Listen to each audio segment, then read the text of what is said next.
DC. He's on. Yeah, media. He said yes. Honorable observers and machine. Yeah, he should be. He's not at this. You're supposed to address. Bula.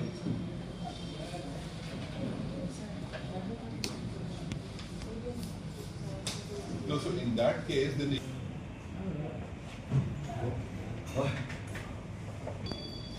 Good afternoon, observers, DCSs, and all respected media persons. Today we have gathered here for a brief question as well as interactive session with our observers members. So, if you have anything to ask or कुछ पूछना भी है, so we can do it. To put things in perspective, the idea today is that the general observer and the police observer for the upcoming assembly elections are here in the district. So as per the protocol by ACA, so there is supposed to be a press meet and an introduction of the observers to the population at large. So this is just a brief introduction meeting for that perspective. So हमारे पास हमारे साथ तीन general observers आए हैं to guide us through the election process. We have Anshul Mishra sir. Please, sir. Anshul Mishra sir. Then we have Patil sir. And then we have Lakshmi ma'am. They are the general observer.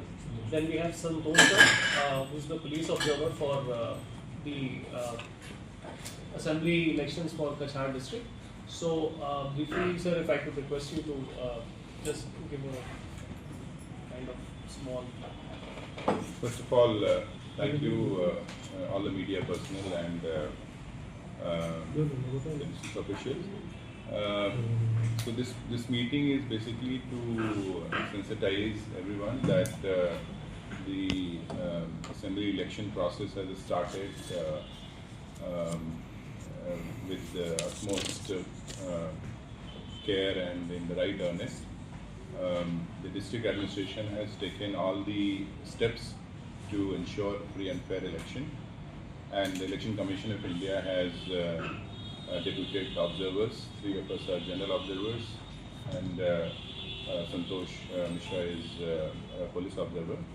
And apart from that, we have expenditure observers also to help the district administration, assist the district administration in conducting the elections.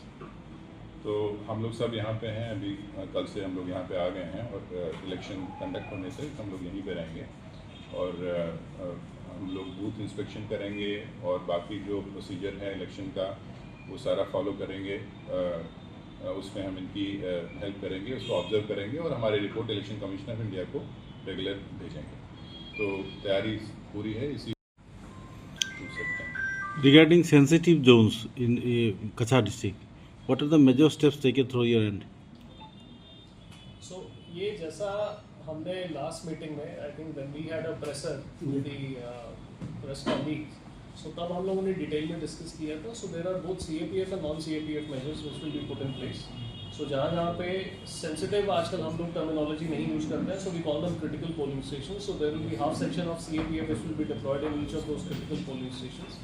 In addition, वहाँ पे webcasting का provision किया जाएगा. There will be CCTVs in those polling stations specifically, and wherever there are minor network shadows, so वहाँ पे हम लोग अलग से एक micro observer का प्रावधान रखेंगे. So these are the measures which have been taken place, and the police is already continuing with their area domination, and वो area domination चलने के तहत, so we are confident जितने हमने पहले 96 critical polling stations बोले थे, उनमें से भी कुछ polling stations हम लोग कमा पाएंगे.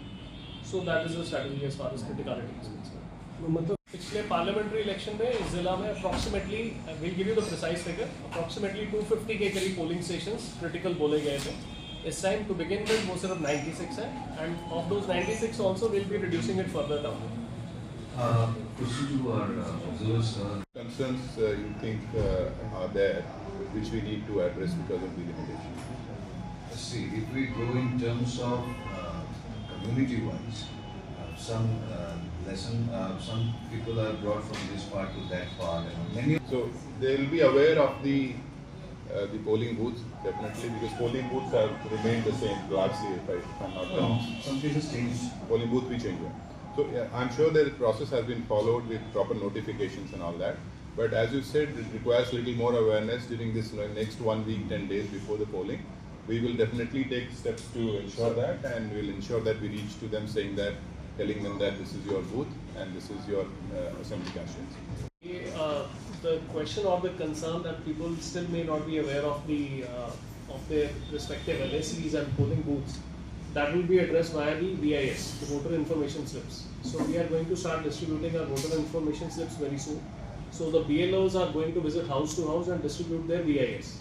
So T-7 days before polling, we would have closed our distribution of voter information slips. So usse hi, just in case अगर किसी को अभी भी doubt है, that will be clarified in writing to them.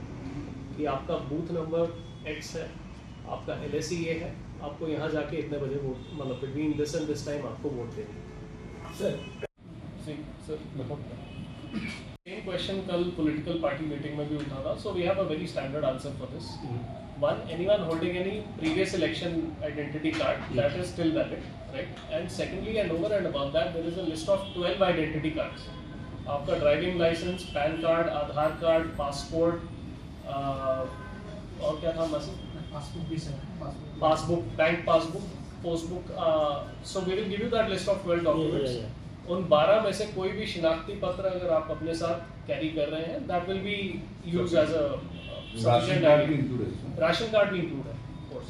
ये तो बहुत पुराना इंस्ट्रक्शन है, रूल है कि अगर वोटर आईडी कार्ड नहीं है तो इनमें से कोई भी एक आपको एलिजिबल है.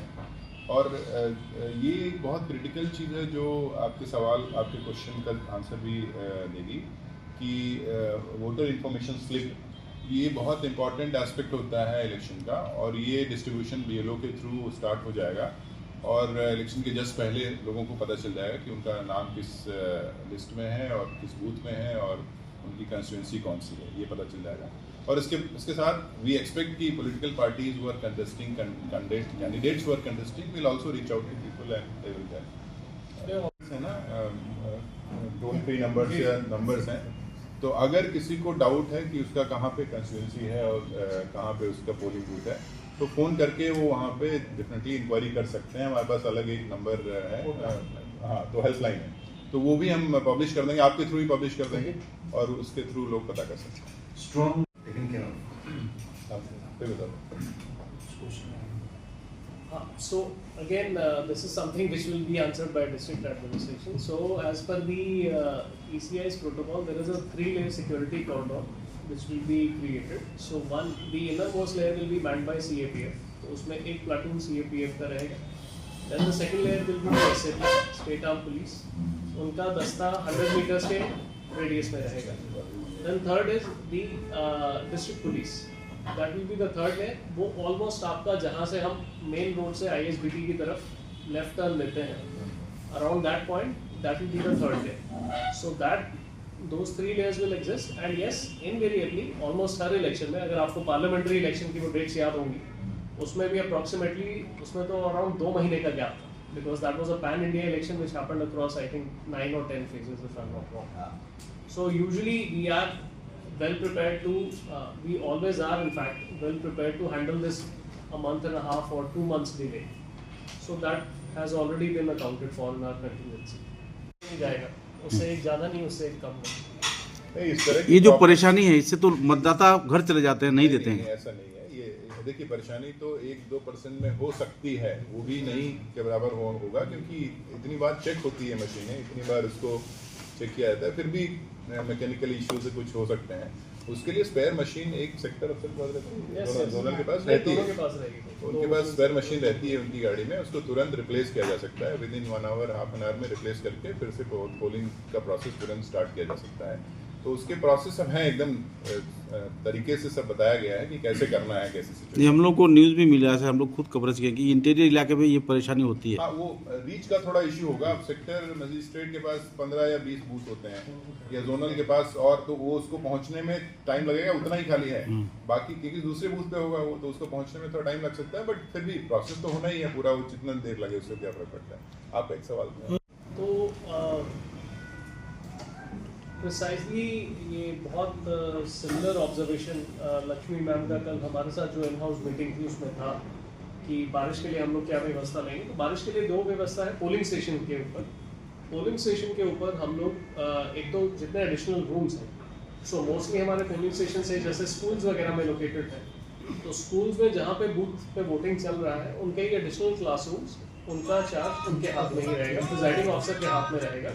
सो those can be used as per their convenience. अगर बारिश का माहौल लग रहा है तो लोगों को कतार में रखने की बजाय they can be kept in the additional classrooms. And over and above that बाहर एक टेम्पररी शेड की व्यवस्था के लिए भी उनके साथ एक शीट दी जाएगी, एक टार्पोलिन शीट दी जाएगी which can be erected on the spot considering both for rain as well as sunlight. अगर धूप भी ज़्यादा हुई और बारिश हुई तो दोनों का ही प्रावधान उसमें रखा जाएगा उनकी पोलिंग सामग्री। I would just like to reiterate that we have clear guidelines from ECI, Election Commission of India, and we already had a meeting with administration and with the police team, and they are already taking all these measures to conduct the election in this district. And from police side, I assure you that whatever are the guidelines of ECI, we are going to get it followed in letter and spirit. जितना भी व्यवस्था का है, जैसे DC साहब ने भी answer किया, same police is taking the measures. Our work is to just see कि कोई भी अगर आप मुझे कंप्लेंट देते हैं या इफ यू से कि जो आप पूछ रहे थे कैसे अरेंजमेंट होगा, सारे अरेंजमेंट्स किए जा रहे हैं। और जैसा डीसी साहब ने बताया आपको 3 लेयर में है, वो सभी गाइडलाइंस में है, सभी गाइडलाइंस में है, और उसको हम लोग इंश्योर करेंगे कि एडमिनिस्ट्रेशन कर ही रहा है। अगर आपको कोई इसमें कहना होगा, कोई बात होगी आपकी, तो मैं बता सकते हूँ। Otherwise all the arrangements are being done by district administration and police. आजकल काम होता है कभी कैसा कोई घुटा जाने के बाद उसको बोलता है कि आपका वोट कास्ट हो गया, इसका ऑप्शन क्या है बाबू? उसका वर्किंग इलेक्शन ऑफिसर वोट जाने के बाद, वोटर जाने के बाद वोट कास्ट हो गया है, उसका वोट कास्ट हो जाता है, वो कम होता है। लेकिन इसमें कोई ऑप्शन का क्या तरीका है, क्या व्यवस्था है? आप ये बोल रहे हैं कि कोई वोटर वहां गया है, कोई बोलता है कि आपके नाम से पहले ही कोई vote right, there is a specific procedure for this.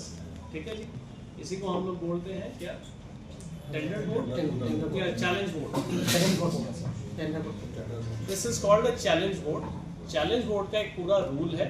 Challenge vote के केस में ये होगा, उसमें आपका presiding officer on the spot आपका आईडी कार्ड देख के वेरीफाई करेगा whether your case seems genuine और नॉट। अगर आपका केस जेन्युइन लगा तो आपको वोट कास्ट करने दिया जाएगा और हमारे वोट ऑफ अकाउंट में रिकॉर्ड किया जाएगा कि ये वोट चैलेंज हुआ था, बट इंक्वायरी पे मेरे को लगा है कि आदमी ठीक है इसलिए मैंने इसको अलाउ किया। और ये चीज अगले दिन सुबह हम लोग स्क्रूटनी करेंगे।